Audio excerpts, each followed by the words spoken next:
love is about loving the person no matter what. So I think situationships are not new, technically speaking, because it's not like these weren't happening previously. Many people, they might not want to correct themselves for them. They might want to correct themselves for the other because they don't want to lose someone, they don't want to break up, they don't want to end up losing their partner. So, not being in a relationship is stress, being in a relationship is stress. Being in a relationship requires a lot of skills, right? If there is no emotional connection between two people, there's going to be no fights. Like, say, in a formal relationship, like a boss and an employee. Today in social media, especially Instagram, we see a lot of therapists versus life coaches. I'm not saying anything wrong against life coach, but can we educate people as to what's the difference between therapist and life coach and who has to go to? Hi everybody, welcome to our next episode. This is Karthik here, founder of the Mind and Company, and today we're going to talk about one of the most trending topics in Google search. 50% of people who search for looking for solutions as relationship issues, and that is one of the biggest causes of stress and why people come to therapy. Today we have with us the director of the Mind and Company, Nishalaya, who's clinical psychologist, to shed some light about relationship and mental health. Hi Nishalaya. Hi, Karthik. Would you like to share some, let's talk about yourself to the audience? Yeah. So, I'm a clinical psychologist and I've been practicing as a private therapist for, say, 2 years now. And I've worked before that for 2 years in a hospital, have a training for 4 years. So, on the whole, from undergrad till date, it's been about psychology, psychology, psychology. So, yeah, and relationship is an area of interest for me. And I've been like learning skills, doing some certifications on being a good therapist for individuals and couple therapy in specific. So yeah. So before we begin, we just spoke about the biggest issue what people come to therapy is for relationships, right? Globally, it's been the same also. Why do you think most people come to therapy for relationships?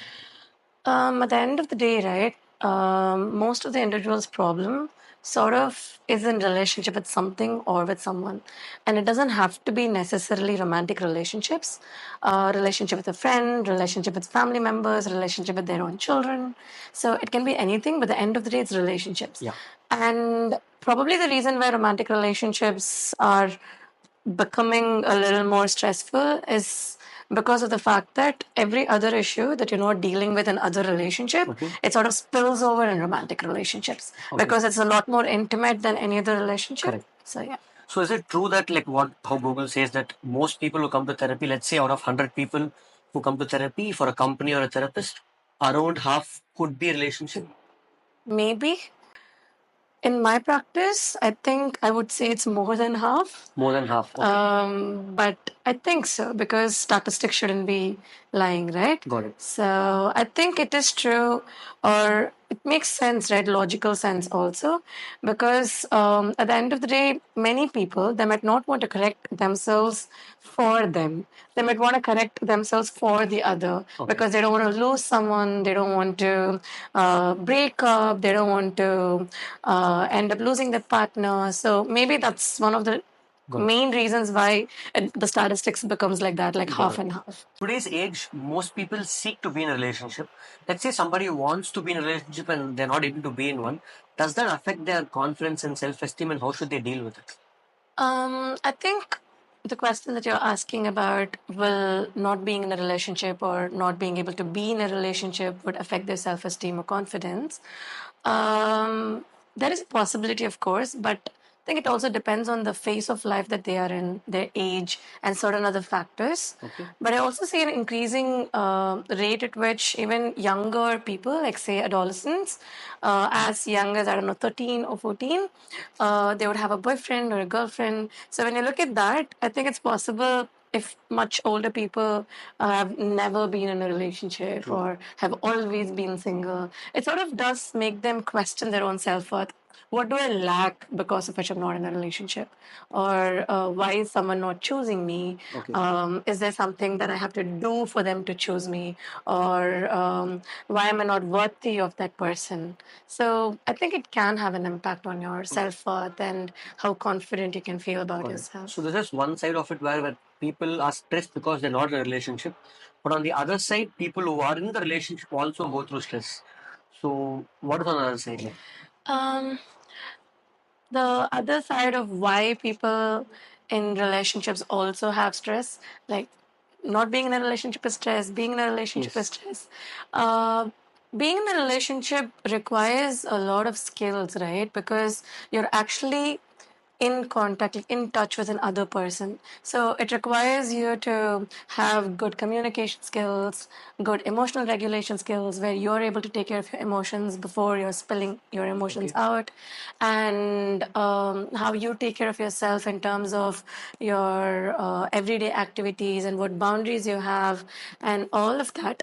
Okay. And along with that, also choosing a person who's able to do that much for themselves. Got it. Because when you're in a relationship, what happens is you're not just dealing with one person's problem, that is your own, you're also dealing with another person's problem. So if two parties who are involved in a relationship do not have these skills, of course it's going to be stressful, because even for the smallest of thing, it can start as a conversation but end up as a argument and a fight, right? Got it. If you do not have the skills to actually have a conversation and finish it as a conversation, so of course it's going to be Got it. So you're stressful. saying that you need to have some kind of skill to be in a relationship and not have fights, or are fights normal in a relationship? Of course, fights are normal, Got it. right? I mean, without fights, if there is a relationship, then it's going to be extremely superficial. Got it. Only if there is no emotional connection between two people, there's going to be no fights. Like, say, in a formal relationship, like a boss and an employee, over there also there will be misunderstandings and all Exactly. that, but people don't bring it up because it's probably not needed, or resolving it is probably not going to be in the picture and things like that. But in a relationship, if there are no fights, then it probably means that two people are not as involved as they probably have to be. And if they are involved, fights are going to be present. And fights is not the problem. Not knowing how to resolve a fight is the Okay. problem. That's why you need the skill, Yeah. like you mentioned. Yeah. Got it. So let's dig deeper into it. So let's say two people in a relationship are having a lot of fights. They're not able to fix it. So let's say two people want to fix it, and can they fix it with the help of therapy? Of course, right? That's where I think therapy plays a role. Where when they haven't learned skills to communicate, regulate, or resolve a fight and things like that, therapists can make people, or say not make, but then help people look at what they're not looking at, Okay. because of their own experience of the particular conversation. Like, say for example, say my partner is coming and telling me about something, and the moment the partner is telling me something, I get triggered or offended, or I go into my head where certain other things come into the picture. I might not even listen to the person. I might end up wanting to put my point across. I might end up competing with the person to say, you know what you're saying is wrong. This is what I'm trying to say. But maybe there is some truth in what the other person is saying as well. But I'm probably like lost in my own experience, because of which I'm not able to say it. And in that situation, if there is a therapist, the therapist can probably like pause the person and ask the person what is actually happening, and why is this person not able to listen to the other person, and probably address that particular thing which is not being addressed because they don't have the words to explain it to their partner. So that probably is one of the important job of a couple therapist, where they're able to communicate what they're actually wanting to communicate, but because of the, I don't know, emotional experiences, it sort of like gets lost, and only the anger or the resentment or frustration gets expressed, and the rest of it sort of disappears. So since you spoke about couple therapy over here, I would like to ask more. As a therapist, what actually happens in couple therapy?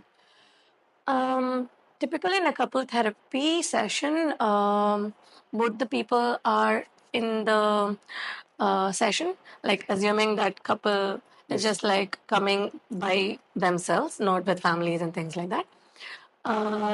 So the therapist sits across the couple and introducing themselves, and also like normalizing the fact that they can talk about everything here with the presence of another person, and reassuring the couple that the therapist role is here. I mean, role here is to not take sides, and to help both people take equal amount of time, and to make both of them feel heard, and to also help each other communicate with each other without getting too much into the problem, but also to look at what the essence of the problem is. So it would probably look like the referee in a boxing Boxing. ring. Okay. It almost looks like that sometimes. But yeah, like that's how a couple therapy session mostly goes. But over here, people are not like physically fighting, but probably like bringing issues where they've had fights. Most often, sometimes it takes a bit of sessions, like say 2 or 3 sessions, or sometimes even more, for the couple to actually be themselves in the session. Okay. Because it's sometimes very interesting to see how when they come, they're all like very sophisticated, and they speak of the problem like somebody else is facing that problem. So maybe after like 3 or 4 sessions, you could see couples getting real where there are fights in the session, and that is an indication that the couple therapy is probably working. Because Okay. when they become real, when they become honest, when there's also emotions that's brought back into the couple therapy, it sort of helps the couple therapist to also to understand what exactly is happening instead of hearing it as a story, right? So Got it. yeah. So is it like in couple therapy, you take sessions for the couple together, or do you take individual sessions? How does it work? Um, 90% of the time, it's both people together in a couple therapy session. So, because of the fact that transparency is very important, if I am to like meet either of them individually and have them say things to me and meet the other person later, it can so happen that the other person, I mean, either of them could feel like, what did my partner say? That my therapist is sort of, I mean, they can feel like the therapist is siding with the partner. Okay. So they can have these questions of, what did my partner say that my therapist is sounding like they're siding with the other person? So 90% of the time, it's all, I mean, both the people with the therapist. But there are times when, if say the therapist is able to see that there are some secrets that they're withholding, they're not able to communicate with each other. In order to understand what's going on, it does make it easier to have individual sessions. But the idea of individual sessions is to bring back whatever is shared into the couple therapy, as and when both people get warmed up to the idea of Okay. sharing secrets with their partner, Got it. because it does help in building intimacy at the end of the day. So the idea is in couple therapy to have most or 90% of sessions together. But sometimes where a couple want to share something which is confidential and they're not comfortable, they talk to you separately in individual sessions and you bring it back and address that in the couple together and try to resolve it. Yeah, as and when they get comfortable. Got it. Because one important factor here is like, there's a reason why the secret is a secret, Yeah. right? They're probably not comfortable sharing it. It could be because of a lot of reasons. It could be their own fear, their own shame, or the fact that they've had like difficult experiences when they've shared it previously with some other person, or even their ex partner or something like that. So it could be a lot of reasons. But understanding, I mean, the therapist's job here would be to understand how how the situation could be made comfortable for this partner to share it with the other partner, where the other partner has the openness to understand, and also the openness to understand why the secret has been kept as a secret, Got it. right? Okay. And in general context, Nishalya, so if you, let's say for example, you're charging 1,000 rupees per client for an individual session. So in couple therapy, therapists seem to charge much higher, like double or even more. Why is couple therapy expensive? It's like how you go to a general physician and you go to a specialist, like say a cardiologist or an oncologist. The rates are going to vary, right? And it's going to depend on the skill, Yeah. not on the amount of time the doctor spends with you. So likewise, yes, the time period that you use for an individual therapy and a couple therapy is probably like 50 minutes or 1 hour. But the amount of skills that goes in, and the training, and also the background work that goes on before the session and after the session, to understand the couple, to understand where each of the individual is coming from and their background, it's a lot of work. Okay. And not every person is trained in couple therapy Exactly. also. So Got it. So that's why it's expensive. yeah. Makes sense. So Nishali, if you look at recent trends, like we spoke about couples having a lot of fights, and if they're not able to fix those fights, it turns worse, right? And the end goal is, I mean, not the end goal, the end outcome of a lot of these fights between relationship is divorces. And we can see that now in India, a lot of divorces are taking place compared to how it was earlier. Why do you think it's like that?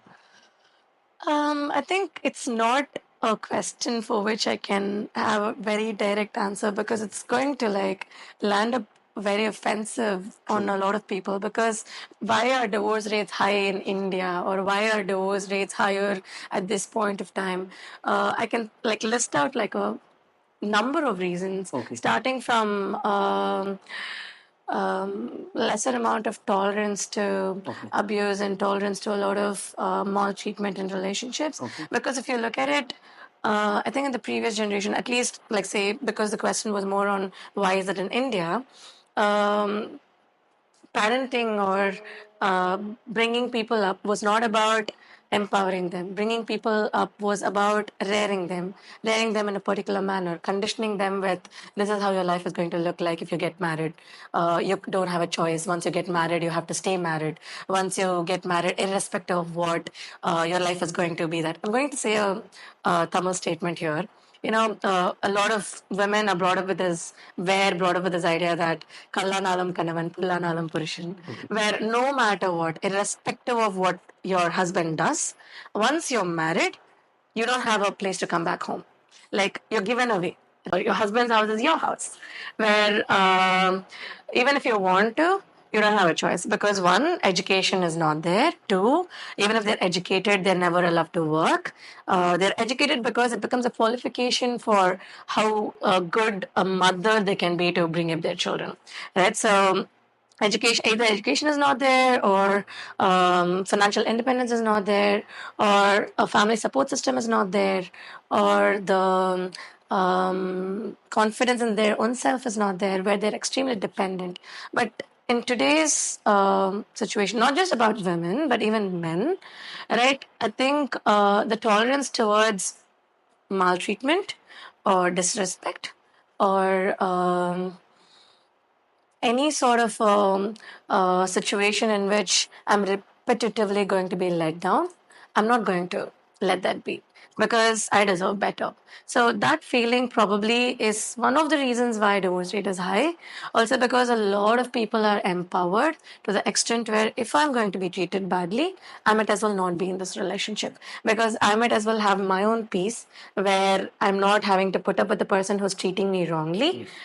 Instead of being in a relationship and constantly hitting my head into why is this person treating me bad, why is this person not able to understand what I'm saying, why is this person not able to see that we both can live peacefully, but constantly being in fights, like why deal with it, right? So No, makes sense. So just to add on to that, so we spoke about divorce over here, but when let's say somebody goes through a divorce, it's a huge emotional damage that happens, and we want to come out of it, right? So what would you say? Tell someone who's gone through a divorce, how do they come back to normal life? um, I think divorce is a little complex because of the intensity of involvement, right? See, technically speaking, divorce is a loss. Very similar to losing a job or losing a relationship breakup. Any loss is a loss. But divorce is probably a little more complex because of the fact that there's a lot of involvement of people.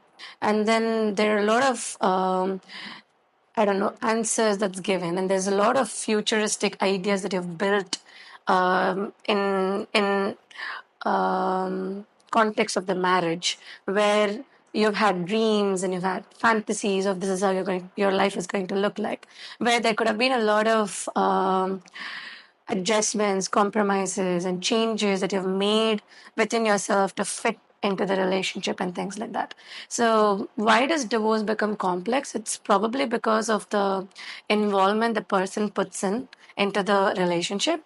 Also, the involvement of the people around them, like say family, society. Say if they have a child, then a child, and if they have been in that marriage for a lot of years, then the amount of time that they've spent in the relationship, where whatever reason that they're going for a divorce, the fact that it existed for so long, that in itself could have such an impact on a person, where post divorce it's almost like a rebirth, where they have to find themselves Got it. again, right? Where they have to like find themselves again, or to go back to who they were before it.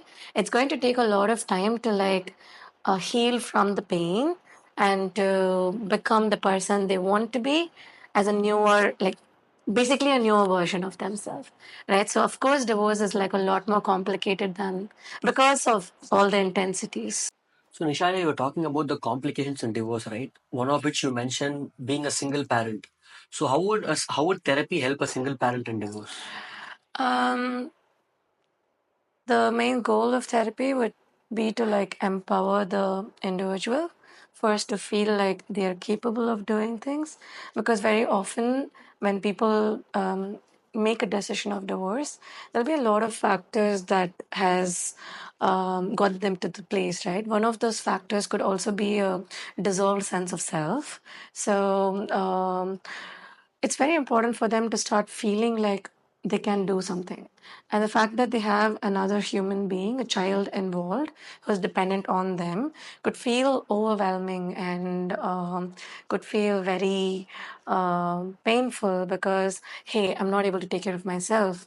How do I take care of my child who is dependent on me, who needs a lot more care than I do?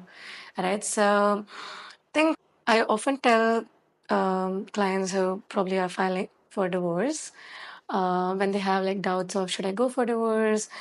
People keep telling me that you have a child, think about it, you'll need another partner and things like that. I often tell them that I mean, of course, after understanding what the problem is, about how it's important for the child to have a healthy environment. Like, it doesn't matter if there are two people, but constantly fighting or constantly abusing each other, because at the end of the day, the impact of those fights or abuse is going to, I don't know, have an adverse effect on the child's development. Instead, if the child is going to be with a single parent where it's just them and the child, but there's not this complexity of emotional experiences that the child is constantly faced with, isn't that better? At least the child is going to be like in a healthy environment. Got it. I So mean, makes sense. It's better to be with a single parent in a healthy environment than in a toxic relationship. yeah. Makes sense. So to move on from that, Vishal, a little bit more about divorce. Maybe one last question is you're talking about people who get divorced start a completely new life, right? It's like being reborn again, Mm. and they have to set new goals. So in this part, how does therapy help someone come back to normalcy after divorce? Mm.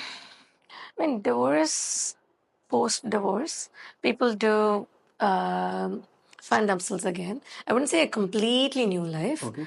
but maybe a lot of finding, right? Finding themselves, finding what they want to do, and finding what could not keep them in the same loop. Because it's not like when the divorce is done, everything ends. There'll still be residual emotions or residual pain that comes from the impact of the toxic marriage, or the impact of whatever happened because of the divorce and the marriage, right? So the focus of therapy would be to like help the client have a clearer picture in their head as to what happened, why did it happen, and is their decision about divorce the right thing for them. And I'm sure they would have thought like a million times. But then, even post divorce, you would see a lot of people questioning, should I have still stayed in the relationship? I know I came to this decision after a lot of thought, but it's not like I'm happy now. So, wasn't that better? I mean, wouldn't that have been better than this? And all that. So, I think it's very important for them to like have a lot of reassurance into believing that their decision was good for them, and they did have a lot of thinking into it, but because of a lot of people around them telling this and the societal expectation of them to stay married once they get married, so helping them to understand that it was not a hasty or a wrong decision, and helping them to move forward post the understanding, to help them either gain what they already had, like say before marriage, the kind of life they had, if that's what they want, or to help them explore things, explore hobbies, explore passion, explore, I don't know, their um, work, their financial commitment, so that they have a sense of self. right? Post divorce, helping them to gain a sense of self, helping them to move past it as an individual, not as a ex-wife or an ex-husband, or not as a person with a failed marriage, but a person who is having a good future. So something like that. So, Nishalia, what happens in a therapy session after a breakup? So, let's say I just recently broke up and I'm coming to you for a therapy session. So, what happens in the first session? In the first session, mostly there's a lot of crying, Okay. and there's a lot of blaming, and a lot of anger, and this happened and that happened. Like, there's a lot of talking because breakup is difficult, right? And most often, um, in relationships, if it is a breakup from where both people do not have an insight into why they're going for a breakup, it's often like one person is initiating a breakup and the other person is receiving the breakup, right? So most often the person who ends up in therapy, what I've seen till date is either, like, most often the person is receiving the breakup. So when a person is receiving the breakup, it's not well received because it's a very difficult situation. It's like if I throw a camphor which is lit on your hand and you're like receiving it, it's going to burn your hand, right? And you're going to like be like, pain. So it's going to be like that. So in a typical session, the first session where a client comes in with, oh, I'm broken up, the therapist has very little job, just to listen, not to confront, not to say, oh, you should have done it like this, or do you think that it would have been better if you saved the relationship? It's not necessary, like giving insights or giving extraordinary ideas, not really necessary.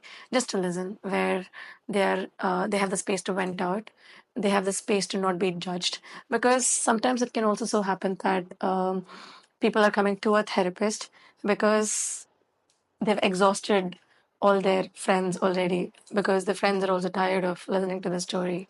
um, Probably their friends are like, you know what, this breakup is right for you, but the person is still not in the acceptance that this breakup is right for them. So if as a therapist I'm also like going to tell them that, you know what, this breakup is right for you, then that's going to be a joke, right? Because for them it's going to be like, wait, what? So most often the first session is going to be like, tell me what's going on. So what happened, what are you feeling? So mostly about their emotional experiences and how much angry they feel or how sad they feel, how much pain they're enduring, and things like that. So, the first session after a breakup is more about you understanding and empathizing what they're feeling. Yeah. But how does therapy help subsequently a person who broke up move on? Be it a relationship breakup, be it a divorce, or again, I think I often say these with my clients as well, where a loss is a loss, a breakup is a loss, every other thing is a loss. So, post a loss, it's often about being able to find yourself apart from it, right?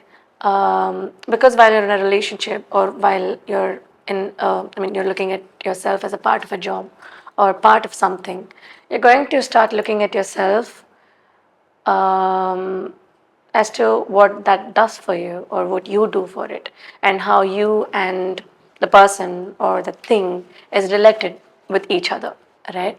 So therapy is going to focus on helping the person to um, disengage or uh, dissolve the attachment, basically like detach. Okay. From the relationship, from the person, from who they were in the relationship, like meaning who was I as a partner, and to build a stronger attachment with themselves.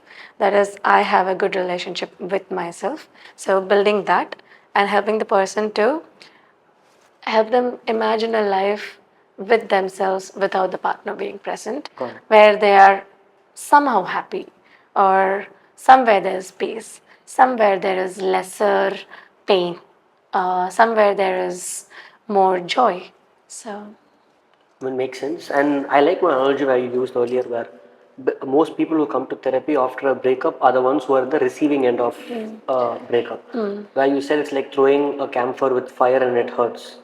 What happens when the person who's hurt wants to give it back? You know, you see many people Yeah. wanting to take revenge on their Yeah. ex-partner. Yeah. So what do you advise on them? Um, I mean, it's inevitable, right? Like very often people, when they are extremely emotional, you can see them behaving like kids, right? Yeah. Emotions does get the worst out of them. Like if you go like pull a child, the child is going to like pull it back. Yes. And likewise, if I'm going to be hurt, I might want to hurt the other person back because I've endured so much for you, and yet you hurt me by leaving me. I'm not going to leave you alone. So often it's going to be like that. But therapy is going to like focus on helping them resolve that anger without having to damage the other person. Because very often, if they are turning up to therapy, I believe that it's because despite all the harm that they want to do, despite the fact that they want to seek revenge, despite the fact that there's so much anger that they're not able to deal with, it's because of the fact that deep down they don't want to. Deep down, it's not in them to become that person. The other person is getting that out of them. So, reminding them of how they don't have to become a different person because something ended. They don't have to change into someone they themselves won't like because a relationship ended. So reminding them of that is very important, right? Like reminding them of the fact that they are looking at dissolving their own sense of self, which is already sort of dissolved because of the relationship, to the extent where they're going to become a different person who's going to hurt the other person, which eventually is going to also hurt them. It's like a process, but yeah, that is going to be the focus of therapy. I mean, makes sense. So you try to work with their anger and try to bring them back to what really they are. Of course, validating their anger Got it. to the extent where their unfair treatment and why the anger is in place and how much of injustice they've faced in the relationship, and helping them know that, helping them accept or say, me reassuring them that yes, it was wrong. You are right to feel angry. You're right to say that you feel hurt to the extent where you want to hurt the other person. But also helping them see that because you're hurt, if you were to hurt the other person, it's going to come back to you as to why did I do that. Also helping them say that or see that hurting the partner is eventually going to still continue the relationship in some ways. Maybe still have that person in their life in a way where they are not able to forgive themselves because they have hurt someone. They are not able to let go of the guilt of hurting their partner because they have hurt them. So it's like it becomes never ending loop. So helping them see that in order to heal, they don't have to hurt because they are hurt and make it a loop where the loop becomes never ending. Right now, you're at a place where you have a choice to get out of the loop. If you want to continue being in the loop, where just because you want your anger to be avenged or your anger to be validated, you're just going to continue being in the loop. So, something like that. So can I put it in? Can I say if someone is coming to therapy, we know it's confidential and private, but if somebody is coming telling you a few bad intentions they want to do to somebody else, you know which isn't right. As therapists, we don't tell people what to do, right? Yeah. So how do you stop that from happening if somebody's here with bad intentions? So confidentiality clauses are there, right? Yes. So in the beginning, the first session, when we introduce what therapy is and what can you expect and not expect in therapy, we sort of like do tell them that it's a safe space and they can talk about anything and everything. Everything is confidential, but then there is a confidentiality clause where at two places, confidentiality doesn't have to be kept. One, if you are meaning harm to yourself, harm to others, or harm to public property, then to the extent where there is immediate danger or danger where the person, the client, can get into legal complications or there's a threat to their own life, I am not obligated to confidentiality as a therapist. because at that place I would have to take a call to make sure that my client is at safety, because if that person is going to do something to another person, at the end of the day the person's position is also in danger. Okay. Right, so that's one place of confidentiality clause, because I mentioned another one that's for supervision, of course. Like if I were to like talk to my supervisor, then confidentiality is again allowed to be broken. I mean, with again clauses, but that's a lot of technicality. Thank you for shedding light on that. We spoke so much about divorces and breakups, about toxic relationships, but what are few good signs of a healthy relationship? The good part. So the good signs of a healthy relationship could be that honesty, Okay.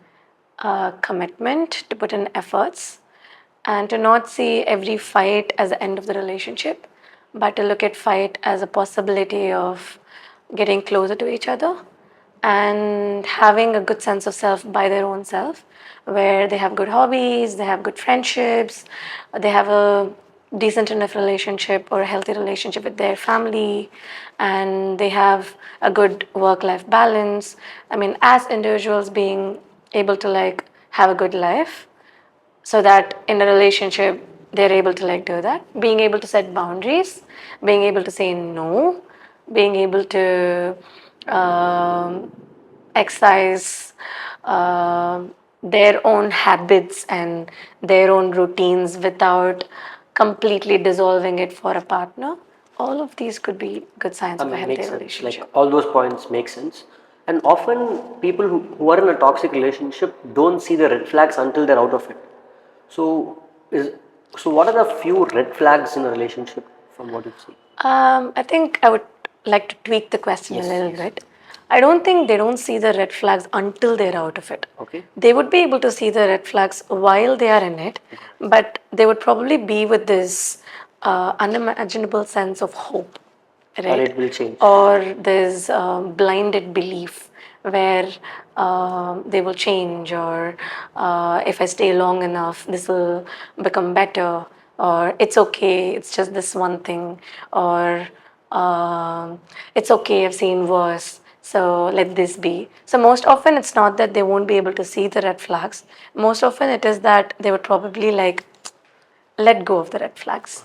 And sometimes it's possible that they don't see the red flags until they get too much into the relationship. Because, when someone gets into a relationship, it's not like I'm going to show the other person the worst of me. I'm going to show the best of me. Even if I'm the worst person possible, I mean, I don't, again, like, even if I have a lot of difficult things in me, I'm probably going to like show the best versions of me. So it's going to take, say, a couple of weeks or a month or more than a few months for me to get comfortable and start being who I am. And that's when red flags start showing up. And by that time, very often people would have already given these commitments of, I'm never going to leave you, you are my partner forever, and we are going to be with each other for the lifetime. So when the red flag sort of like starts coming in, it's going to like be like, I promise this person, I have to stay with this person. And it could also be like, um, love is about loving the person no matter what. So that's another, I don't know, a belief that a lot of people go with, where even if there are red flags, people would be like, what's the point of love if I'm not able to love them through it, love them beyond it? If I'm not going to love them for their bad, then is it even love? Isn't love supposed to be unconditional? So all of these could be reasons why people are in a relationship despite the red flags. People are in a relationship, although it's so difficult to be in the relationship. People are in a relationship despite the breakup, patch up. Because, hey, I'm in love with this person, which means I need to love this person no matter what. So, This is very well put up. Like why somebody is in a toxic relationship beyond the red flags. But to put it simple, could you like list down few red flags you've seen?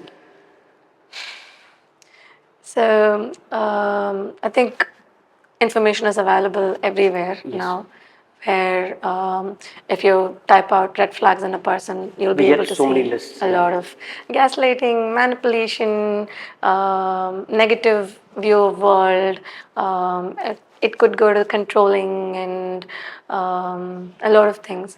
But then when people come to me for breakup, relationship, advice, or something like that, I don't really go with what's already existing. I would rather say things like, if it doesn't suit you, if it constantly keeps making you feel like you are at discomfort, and if it constantly keeps making you feel like you want to say a no but you're not able to say a no, you're afraid of saying a no, or you're having to say a yes because you will disappoint the other person, and when you're in a situation like that, you're ending up finding yourself crying or feeling extremely emotional, that is a red flag, I mean to that. simply put it. Where if it's not suiting you and repetitively post you communicating it and hoping for a change, it still continues to be the same, and it's not changing despite you putting in the effort, that's a red flag. I mean, makes sense. Yeah, I mean, that. I mean, I got empowered with that, to be honest. And now to move on, like to the next topic within relationships. Let's say earlier people used to. I mean, like let's go percentage wise. Before it used to be a lot of arranged marriages. Then it moved to a bit of arranged and love. And but now today in the Gen Z world, we see this new term called situationship. It's okay to be in a situationship if everybody in it are fine. But how does the situationship affect a person's mental health in the long term?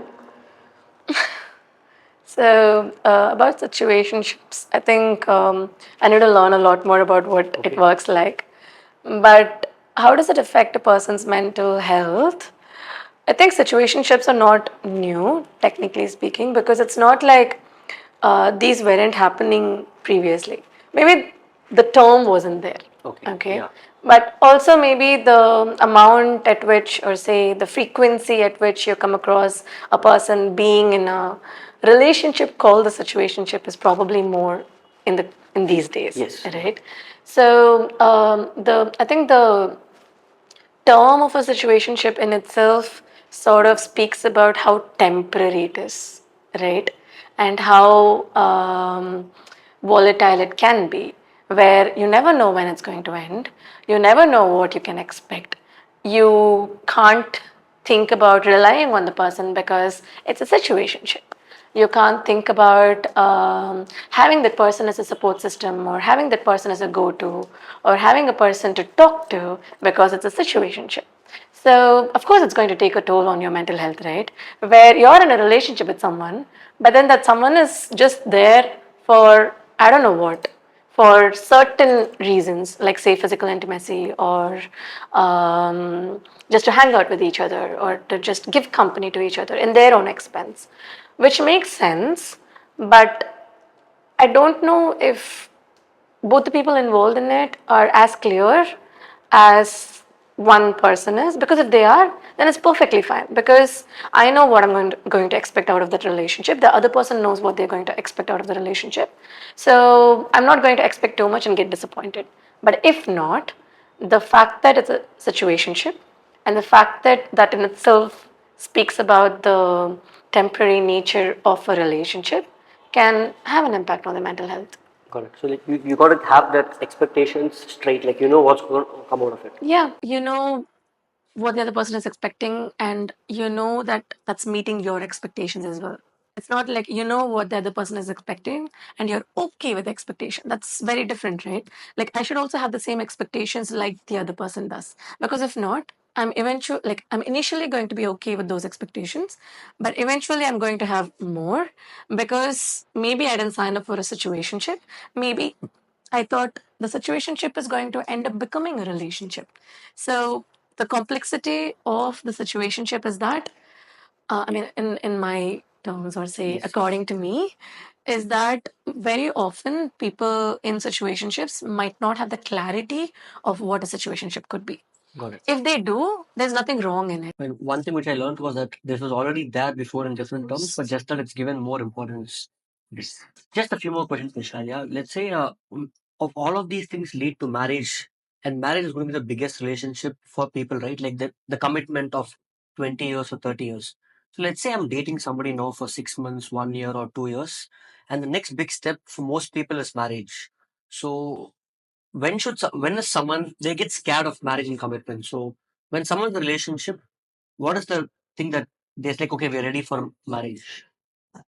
I think before assigning this idea to a relationship, I think the question is more about, is the individual ready for a marriage? Right? Yeah. So, and also, like, I don't know if the biggest thing in a relationship is marriage, because sometimes people can also stay with each other forever without getting married. But probably the reason why marriage is a little more complicated, or say a little more bigger than relationship, is because of the involvement of their own family, their friends, and everybody who's in their life in the other person's life, right? So, when can we know if a person is ready for a marriage? Is to start with, if the person is ready for a marriage by themselves, not just with the partner, but do they have an understanding of what a relationship or a marriage can expect out of them, right? Which means, like, say, like you said, getting married is often with the idea of staying with the person for the rest of their lives, like 30 years, 40 years, 50 years, however long the person is alive. So, are they ready to sign up for this? Which means, are they ready to sign up to a person with whom they're going to have to witness various different versions of them?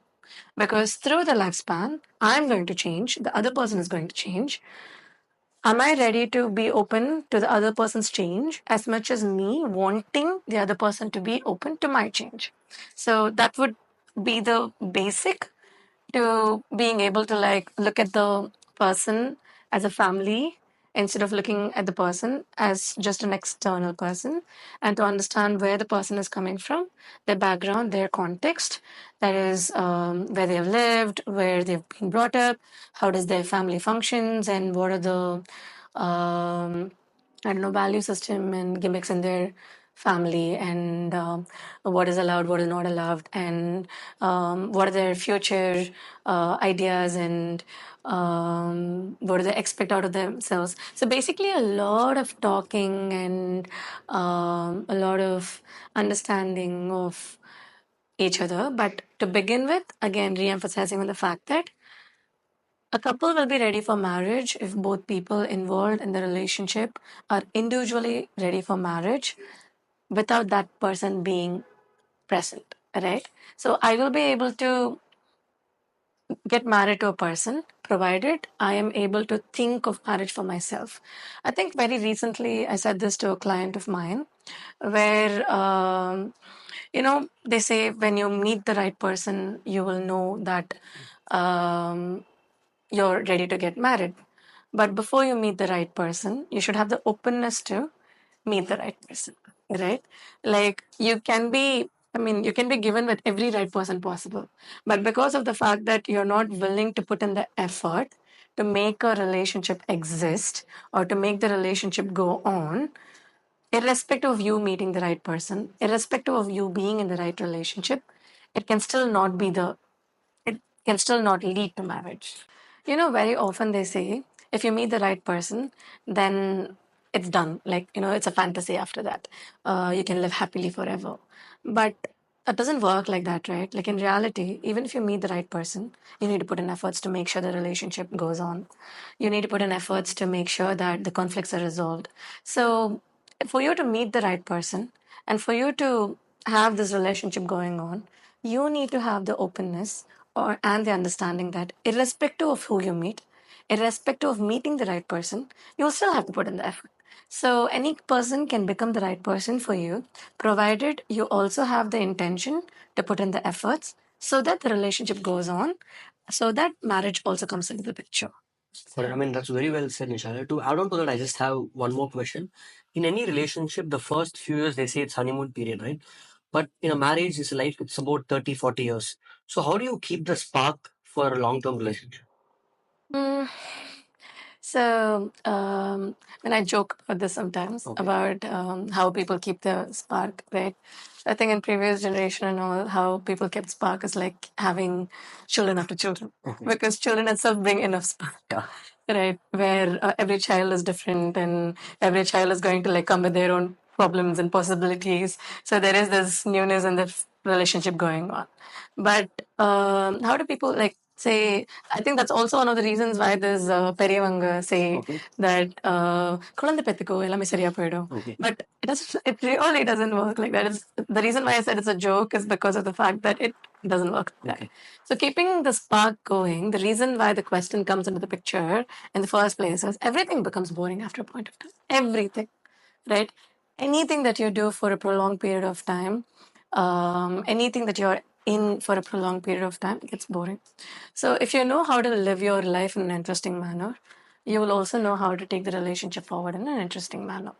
So planning dates just like how you did in the beginning of your time, planning trips, um, having new things that you're doing, learning new skills, or accepting the fact that relationship is going to get boring, and when it gets boring, you're going to communicate with each other about how, hey, you know what, we have to do something to bring back the spark.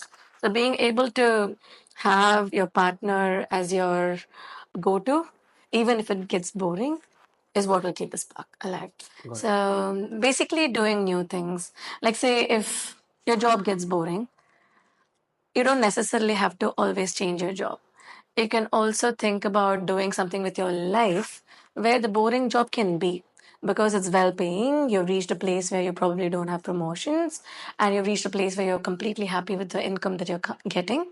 So looking at changing a job is going to come with a lot of challenges by in itself. So instead of thinking about changing something entirely, you could also think about improving something in your own life where there is a life for you away from the job. Likewise, there can be a life for your relationship away from everything, where when it gets boring, involving something new into the relationship can be good by Got it. itself. To bring this spark back. We spoke so much about different kinds of problems and different relationships, and therapy can help most of us, right? But for most people who are watching, they don't even know what therapy is. I remember telling you in the initial days, there was one client who messaged asking for therapy, and he thought it was massage therapy. So imagine someone watching here is not sure about what therapy is. As a layman, how would you educate someone as to what is therapy? It's a very simple thing to understand what therapy is. But I understand why that question comes, right? So, therapy is often misunderstood with physiotherapy, massage therapy, and a lot of other things. And if you say therapy is more like counseling, then counseling is also misunderstood with engineering counseling, medical counseling, educational counseling. So, therapy or psychotherapy and counseling, the focus is to talk about mental health. That is to talk about their emotions, thoughts, behaviors that they're not helping, and relationships, problems, work, family, and whatnot. So, therapy is about having the person address these things that are not spoken about, which could form the root cause of the problems. And the problems can be a lot of things like sleep problems, stress problems, anger issues, behavioral problems, obesity, lack of appetite, anything, right? So, the root causes of these problems, which are not dealt with, being spoken in an in depth manner, where there is a psychologist sitting and helping you out to understand where it comes from and how to deal with it, and to build better skills which will help you than the skills that you already have, which is not helping you. So, to simply put it, I think I can say this is what therapy is. Got it. So, Nishalya, most people get confused as to who's a psychologist and psychiatrist. They think they can just go to a psychiatrist and get medication. So, how is it different over here? Think largely it's a belief that if you go to a psychiatrist, you'll get better. Because psychiatrist is something that's been in, what to say, in larger awareness for a long period of time, right? So, say if I ask you this question of, say if you have a broken bone and you're going to ortho and the person's putting a cast on, isn't that enough? Why do you need physiotherapy? Like, why do you need to start doing exercises so that you gain your physical functioning back? So, likewise, taking medications is going to be one part of it.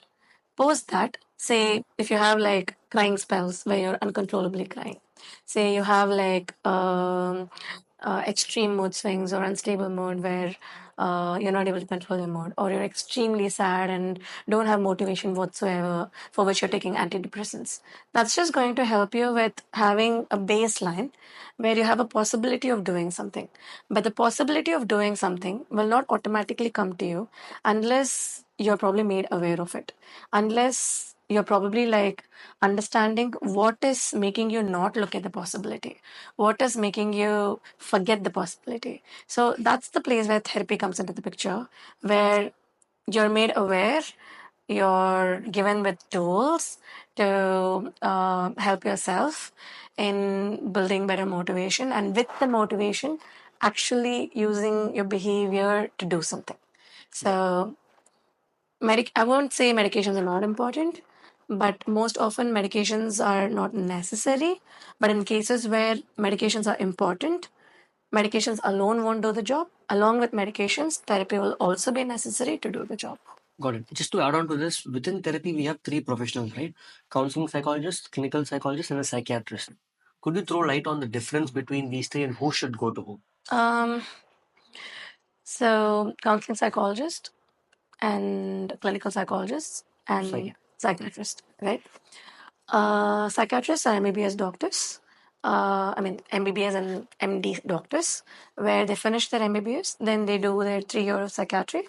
And most often, psychiatrists' mode of treatment will be biomedical model, where they look at the biological factors like hormones and neurotransmitters and your health markers like hormonal conditions, thyroid, diabetes, blah blah blah, and look at what is causing what, and say also blood markers, and helping you with medications so that you have the baseline to start becoming better. Certain psychiatrists are also trained in therapy who can give therapy, but most often psychiatrists go with the biomedical model. And clinical psychologists are psychologists with an added degree of MPhil clinical psychology, who are registered with Rehabilitation Council of India, who have a better insight into clinical disorders. So clinical disorders like major depressive disorder, OCD, like obsessive compulsive disorder, schizophrenia, or bipolar, or I mean, I'm just naming a few common disorders that people generally know, right? So they tend to have a better insight into what these disorders are, because this course is specifically designed and making them understand what these disorders are. And also, they have the proficiency to diagnose a person. They know the tools, they know to use the tools and arrive at a conclusion of this person has this disorder. And because they have an insight, they're also better equipped to treat the disorder. And a psychologist or counseling psychologist, they mostly deal with day-to-day concerns and concerns that are pretty real, I mean very real, but probably do not have a intensity of a disorder, right? Say I might have sadness, I might have extreme lack of motivation, and I'm probably not able to do anything, but I'm still not diagnosed with depression. I'm not diagnosed with depression unless I meet the diagnostic criteria for depression, like say for a prolonged period of time where certain factors are there. So I am eligible to go to a counseling psychologist. But again, there are overlap, right?